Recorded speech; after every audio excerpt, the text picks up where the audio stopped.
Bonsoir Banks. Bonsoir Adèle. Très heureuse de te retrouver. Plaisir partagé. Mesdames et messieurs, bonsoir. Je suis très heureux d'être en compagnie de celle qui, une fois par an, troque son tailleur de chef de cabinet pour son beau lépi d'ancienne présentatrice vedette du journal télévisé. Elle, c'est Adèle. Nous sommes ensemble donc dans un voyage enrichissant et impactant sur les pas de l'institution qui, avec le gouvernement, depuis 4 ans, façonne un avenir meilleur pour la Guinée et les Guinéens sur les pas du CNRD. On vous souhaite la bienvenue. Il y a 4 ans, un matin de septembre 2021, la Guinée entamait un tournant décisif. L'armée décidait de prendre ses responsabilités. Le Comité national du Rassemblement pour le développement CNRD se mettait en marche avec une vision claire, refonder l'État, restaurer la dignité nationale et redonner espoir à tout un peuple longtemps éprouvé. 4 années d'un nouveau pacte entre l'État et les citoyens. Le progrès social est tangible. J'en veux pour preuve la nouvelle revalorisation des pensions des retraités. La dignité de nos aînés, Adèle, ne cesse d'être restaurée et rehaussée. Comme le dit un proverbe africain, là où les aînés sont respectés, il y a toujours un avenir. Chez nous, les aînés sont donc les véritables gardiens de la mémoire et les guides infatigables des nouvelles générations. Sur le plan économique, nous embarquons sur les rails du Transguinéen. 670 km de traversée des mines de fer de Beila et Kerouané jusqu'au port de Moribaya à Forikaria. Le projet Simandou, symbole d'un patriotisme économique assumé, s'impose comme un levier stratégique de développement.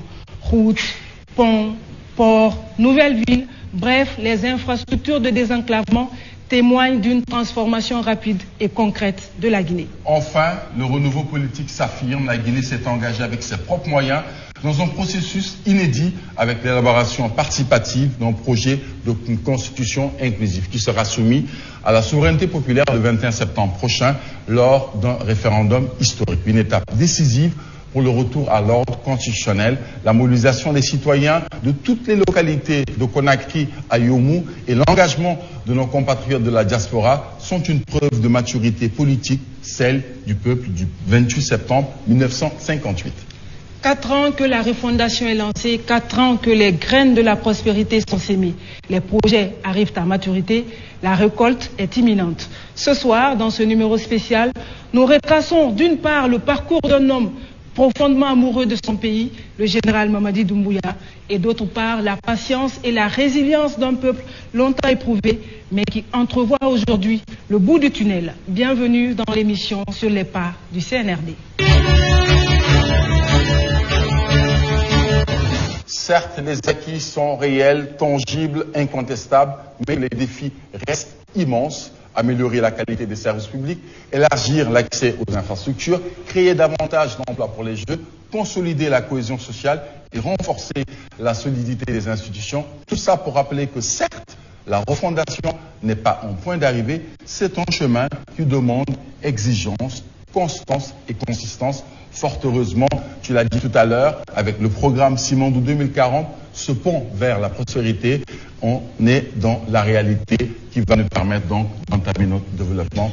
Démarrons donc par là où tout a commencé. À la tête du Comité national du Rassemblement pour le développement, un jeune colonel, aujourd'hui président de la République, chef de l'État et chef suprême des armées, général Mamadi Doumbouya, lançait les grands chantiers de la refondation et de la rectification institutionnelle. Mais tout est urgent et la population, longtemps privée de la jouissance des biens du pays, se remet à espérer. Des soleils pâles ont succédé des nuits sans étoiles. Il est temps de s'arrêter un instant et de purifier notre ciel. Il y a tant de beauté à y inscrire. Nous sommes tous dépositaires de cette lumière léguée par nos ancêtres et qu'il faut préserver. C'est vers ceci que je tends chaque jour mes modestes mains afin de recueillir leur bénédiction pour avoir la force et l'humilité de vous servir dans l'unité. Je vous ai fait la promesse de porter à bout des bras cette volonté, notre aspiration de pardon et de rassemblement.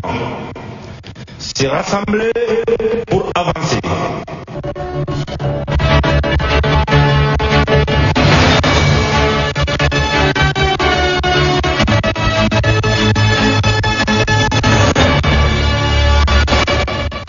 Mesdames et messieurs, bienvenue dans l'émission Sur les pas du CNRD. Pendant 90 minutes, nous allons animer avec des confrères venus de la sous-région, Aminata Diarasoba de la radio-télévision ivoirienne RTI, Ismaël Ouedraogo de Burkina Info TV et Sekou Tangara d'Africable au Mali. Bienvenue donc sur ce plateau. Ils seront complétés par des journalistes guinéens, Tcherno Amadou Kamara du site d'information guinée114.com, Aïssatou Bari de Parlement TV et bien sûr Bakar Kondé de la plateforme Guinée-Gouv. Ces éminents confrères vont nous aider à comprendre et parcourir les avancées enregistrées ces derniers mois avec nos invités. Général Aminata Diallo, directrice générale de la Caisse nationale de prévoyance sociale et porte-parole du CNRD, et Dr Youssou Boundoussila, secrétaire général du MEPIA pour la dynamique sociale. Ils seront nos premiers invités, Dr Kaka Sidibé, ministre de l'Industrie et des PME, et Dr Mahmoud Touré, secrétaire général du ministère de l'Économie et des Finances, seront également sur ce plateau pour parler des performances économiques réalisées ces derniers mois. Enfin, Diana Boutouré, la directrice générale des élections DGE, et Jean-Paul Kotamerino, membre du CNT, viendront sur le processus d'élaboration du projet constitutionnel jusqu'à sa vulgarisation et les préparatifs du vote référendaire du 21 septembre 2025. Le Guinéen, dans toute sa dimension sociale, est mis au cœur de la refondation. Désormais, le peuple a son mot à dire dans la conduite sociale des affaires. Avec les assises nationales en Guinée et à l'étranger, les immersions gouvernementales et autres formes de consultation, le CNRD se met à l'écoute des voix, jusque-là étouffées par la politique. Adèle, nous allons à présent ouvrir le chapitre qui touche la vie de chacun, chaque jour, l'éducation de nos enfants, la santé de nos familles, la dignité de nos aînés, de vivre ensemble. L'axe auquel le président de la République, le général Mamadi Doumbouya, attache une importance toute particulière, le social. Nous allons constater que le progrès social est plus qu'une promesse, c'est une réalité vécue. Pour réponse à travers cet élément que je vous invite à suivre. Dans les écoles et universités, une révolution silencieuse prépare l'avenir. Avec l'initiative Simondou Academy, l'un des composants du programme Simondou 2040, notamment dans son pilier 2, éducation et culture, la Guinée innove. Le Prytanée militaire de Guinée, symbole d'excellence et de discipline, et les classes préparatoires aux grandes écoles, véritable tremplin vers l'élite académique internationale. Sous l'impulsion des nouvelles autorités guinéennes, nous avons ouvert depuis 2023, il y a 2 ans de cela, une première classe préparatoire aux grandes écoles. C'est quoi une classe préparatoire? C'est une formation universitaire. Des étudiants qu'on a sélectionnés sur concours après un bac avec une mention, avec encore enseignants venus de la France, des pays du Maghreb et quelques professeurs guinéens qui forment nos jeunes étudiants à passer les grands concours comme les Sénégalais, les Ivoiriens, les Français. Et ça nous permet d'avoir des jeunes Guinéens qui vont conquérir et obtenir des places dans des écoles que nous, au départ, nous n'avons pas accès. Donc, par les voies classiques à l'université, nous n'avons pas accès à ces écoles-là. Désormais, chaque étudiant, qu'il soit en Guinée ou à l'étranger, bénéficie d'un accompagnement équitable, transparent et renforcé. Ces réformes façonnent une génération de cadres compétents, de scientifiques et de leaders prêts à façonner l'avenir du pays. Sur les pas du CNRD, la Guinée avance avec l'assurance que son peuple est non seulement protégé et uni aujourd'hui, mais aussi mieux préparé pour demain.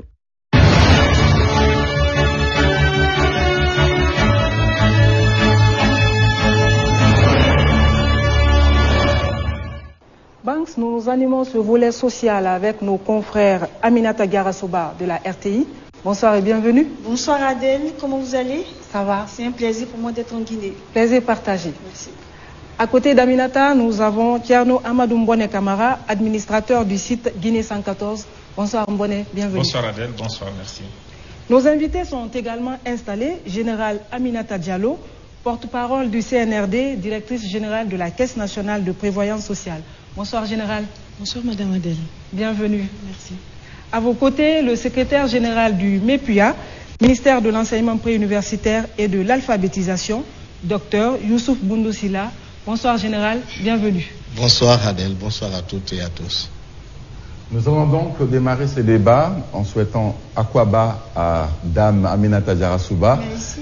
On va donc au pays de l'hospitalité, même si on ne le dit pas dans notre hymne, la République Guinée. On va vous donner donc la parole pour poser vos questions. Merci infiniment. Chez nous en Côte d'Ivoire, on dit Akwaba. Merci. Il y a le CNRD depuis son arrivée qui a placé l'éducation nationale au cœur de ses priorités. Alors je demande à la date du 5 septembre 2025, dans quel état se trouve le secteur éducatif guinéen? Merci beaucoup pour cette question. Je pense que depuis le 5 septembre 2021, l'éducation commence à se porter très bien. Si je prends déjà la synergie qui existe entre les trois sous-secteurs de l'éducation, à savoir le ministère de l'enseignement préuniversitaire, le ministère de l'enseignement technique et de la formation professionnelle, le ministère de l'enseignement supérieur, il y a une synergie d'action qui est créée entre ces trois ministères. Donc à travers un comité interministériel de pilotage et de coordination qu'on appelle le CIPC. En dessous de ce comité, il y a le groupe sectoriel de l'éducation qui anime, impulse, concerte avec les autres acteurs du système éducatif. Du point de vue réalisation concrète, si je prends au niveau de la gouvernance, puisque ce que je viens de dire, ça cadre un peu le pilotage de la gouvernance, on a fait un certain nombre de choses qui sautent aux yeux. Vous avez vu le reportage qui vient de se passer. En plus de l'enseignement de masse, grâce à la vision de Monsieur le Président de la République, qui a une vision élitiste, il y a eu la création des Britanniques militaires où les enfants sont éduqués avec la politique et la doctrine de l'excellence. À côté de ça, il y a eu l'instauration de la Semaine nationale du mérite scolaire qui vient de se couronner, où on a, si vous voulez, célébré les bacheliers de l'édition 2025 qui s'est passé dans un grand hôtel de la place. Vous prenez les infrastructures, il y a eu la construction de plus de, au niveau préscolaire et au niveau primaire, plus de 1400-1500 nouvelles salles de classe construites, équipées, qui sont fonctionnelles. Au-delà de ça, vous prenez le renforcement du capital humain. Il y a eu le recrutement quand même massif de plus de 10 000 et quelques enseignants, tant au niveau primaire qu'au niveau secondaire. Au niveau primaire, il y a eu, je peux parler de 10 000, au niveau du secondaire, 2111. Tous ceux-ci ont été incorporés à la fonction publique, mais cela ne suffit pas. Les défis restent encore à faire. Si je prends l'enseignement supérieur, il y a eu quand même l'élaboration et la validation de la politique nationale des enseignants-chercheurs de Guinée, ce qui est un fait. Vous prenez la digitalisation qui est transversale dans les trois secteurs. Vous prenez aussi le recrutement des enseignants au niveau, puis au niveau doctoral. On comprend tout de suite que oui, il y a eu beaucoup de réformes qui ont été engagées dans le secteur, penchées dans le secteur éducatif. Tout à fait. Alors, j'ai envie de savoir, est-ce qu'on peut avoir le nombre d'écoles et lycées qui ont été réhabilités? En termes de lycées, il y a ce qu'on appelle les lycées traditionnels qui étaient dans un état de vétusté très avancé. Il y a quand même une centaine de lycées traditionnels qui ont été... Comment vous expliquez cela? Vous savez, dans la vie d'une école, il y a l'implication des communautés qui est extrêmement importante pour assurer un certain nombre d'hygiène au sein des écoles.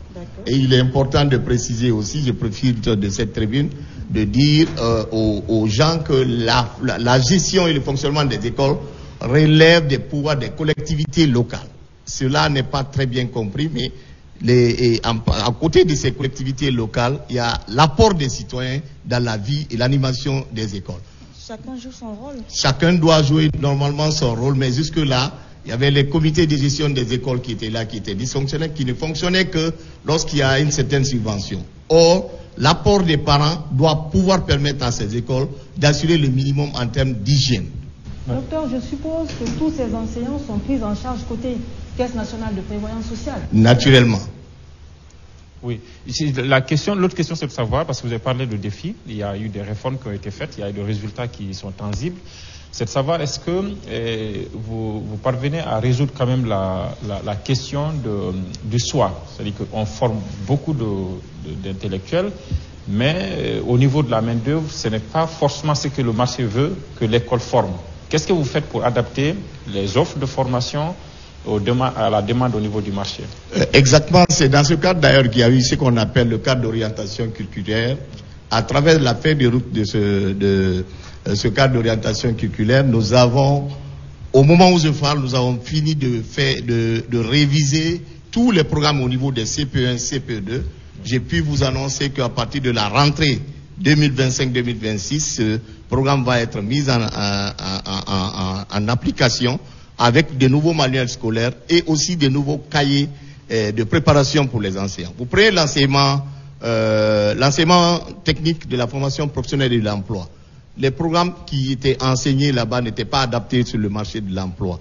Grâce à l'avènement du CNRD, les programmes de ce secteur-là aussi ont été révisés en fonction des besoins exprimés notamment par les miniers et autres acteurs qui évoluent dans le cadre de la création de l'emploi. Donc, à date d'aujourd'hui, tous les programmes qui sont enseignés, le peu de programmes qui sont enseignés au niveau de ces écoles et autres centres de formation professionnelle sont calqués clairement sur les besoins du marché de l'emploi. Puisqu'on parle du volet éducation générale Aminata, est-ce qu'on peut savoir ce que la Caisse de prévoyance sociale fait pour que ces enseignants-là puissent être dans de bonnes conditions et puissent donner l'éducation qu'il faut aux enfants dans les écoles? Qu'est-ce que la Caisse de prévoyance sociale fait? Est-ce qu'il y a une couverture pour ces travailleurs? Je commencerai d'abord par souhaiter un joyeux anniversaire, les meilleurs vœux au président de la République, chef de l'État, chef suprême des armées, au CNRD, au gouvernement et toute la population guinéenne. Joyeux anniversaire pour le 5 septembre.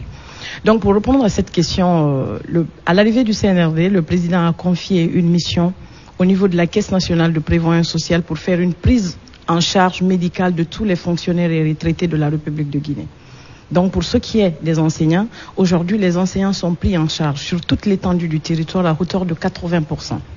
Les 20% sont à la charge du malade. Donc, ça ne coûte absolument pas grand-chose aujourd'hui pour les fonctionnaires. Donc, ces enseignants aujourd'hui sont contents.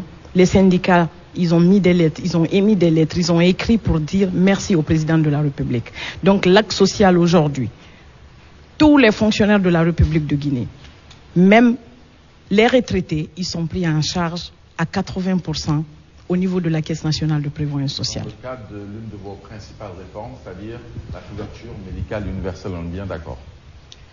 La couverture maladie universelle, c'est un concept. Aujourd'hui, on va vers la couverture maladie universelle. Ce n'est pas la Caisse nationale de prévoyance sociale qui va instaurer la couverture maladie universelle. Au fait, c'est la sommation de beaucoup de départements. Aujourd'hui, la Caisse nationale de sécurité sociale est en train d'étendre sa couverture maladie vers le secteur informel. Parce que vous savez que la Caisse nationale de sécurité sociale s'occupe du secteur privé et moi je m'occupe du secteur public. Donc aujourd'hui il y a le fonds d'indigence aussi parce qu'on parle de l'acte social, on ne parle pas seulement de la Caisse nationale de prévoyance sociale. Le fonds d'indigence est là aujourd'hui pour faire les prises en charge de toutes les personnes démunies au niveau de la République de Guinée. Les personnes atteintes d'albinisme, les personnes qui sont frappées par un handicap. Donc en République de Guinée, je vous rassure qu'il y a une prise en charge de tous les fonctionnaires, dans le secteur privé ainsi que les indigents. Peut-être une dernière question sur cet aspect, avant de passer aux autres aspects sur le secteur général, c'est de savoir qu'est-ce que vous faites, puisque c'est la refondation aussi, qu'est-ce que vous faites pour refonder le programme d'éducation?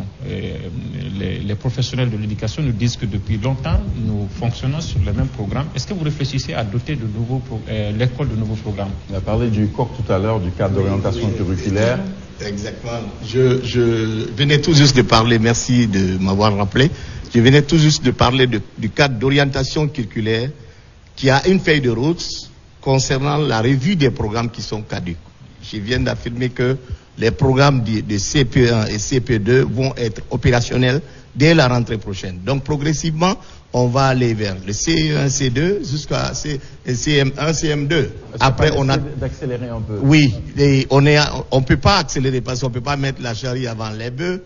Il faut aller progressivement. C'est même la consigne du BIE qui nous a accompagnés, nous a recommandé. Donc c'est cette feuille de route que nous sommes en train de suivre. Moi, je reviendrai vers Général Aminata.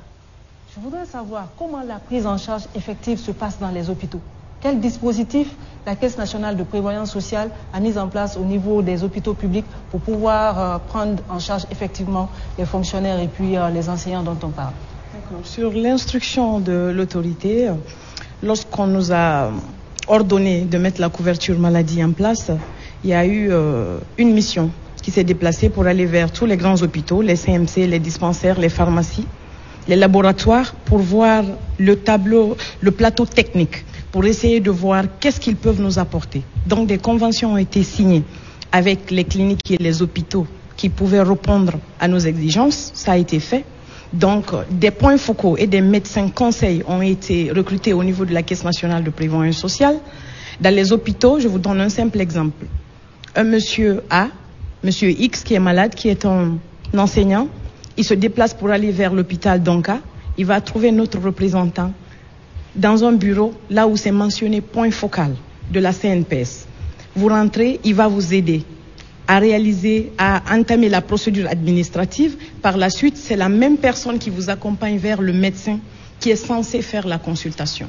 Et avant d'arriver au niveau de ce médecin, vous n'êtes pas obligé de passer vers la caisse pour payer les 20% qui reviennent aux fonctionnaires. Une fois que vous partez, on vous consulte, on vous donne l'ordonnance, vous partez à la pharmacie, c'est 80% aussi de prise en charge. Ça applique au niveau des pharmacies 100%. Au niveau des pharmacies, 80%. Vous payez, si l'ordonnance est à 1 million de francs guinéens, vous payez, la Caisse nationale de prévoyance sociale paye 800 000 et vous payez les 200 000. Dans les laboratoires, c'est la même chose, c'est le même process qui continue. Que ce soit de Conakry à Yomu, c'est le même système qui est mis dans tous les hôpitaux et dans tous les dispensaires de la République de Guinée, et sans exception. Alors, mon général, moi j'ai envie de demander, en juin dernier, il y a eu le lancement de 2 projets stratégiques destinés à concrétiser la couverture maladie universelle CEMU en Guinée. Le programme d'appui au secteur de santé en Guinée, PAPSKI, et le programme d'appui aux instituts nationaux de santé. Moi j'ai envie de demander comment se comportent ces 2 projets-là. Au fait, ces 2 projets, c'est au niveau du ministère de la Santé, ils se comportent très bien. Comme vous allez voir dans le journal officiel, aujourd'hui, il y a des hôpitaux qui sont en train d'être construits au niveau de toutes. Une cinquantaine de contrats ont déjà été signés et ils ont commencé à faire la pose de la première pierre à l'intérieur du pays, dans toutes les préfectures et sous-préfectures de la République de Guinée. Donc c'est un secteur aujourd'hui qui est en mouvement, qui est en train d'aider la population guinéenne réellement à pouvoir accéder à ces soins dans les meilleures conditions. Et on peut parler déjà de la réalisation de centre cardio-diagnostic qui porte le nom du général Mamadi Doumbouya, qui a été inauguré donc le 7 juin dernier à Cancan, et on trouve ce genre de centre de diagnostic ultra moderne un peu partout en République de Guinée. Effectivement, c'est une prouesse au niveau de la Caisse nationale de sécurité sociale.